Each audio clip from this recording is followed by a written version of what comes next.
पुढची बातमी राज्यातून। राष्ट्रवादी शरदचंद्र पवार पक्षाचे प्रवक्ते विकास लवांडे यांनी शरद पवारांची आज भेट घेतलेली होती।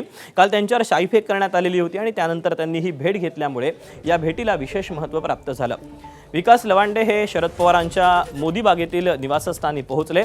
वारकरी संप्रदायाबाबत केलेल्या वक्तव्याप्रकरणी कीर्तनकार संग्राम भंडार यांनी विकास लवांडे यांच्यावर शाई फेकली होती। शरद पवारांची आणि मुख्यमंत्र्यांची मुंबईतल्या बैठकीत शाईफेकीच्या मुद्द्यावर चर्चा होणार असून या सगळ्याबाबत पुढे काही निर्णय होऊ शकतो असं देखील लवांडेंनी या भेटीनंतर सांगितलं।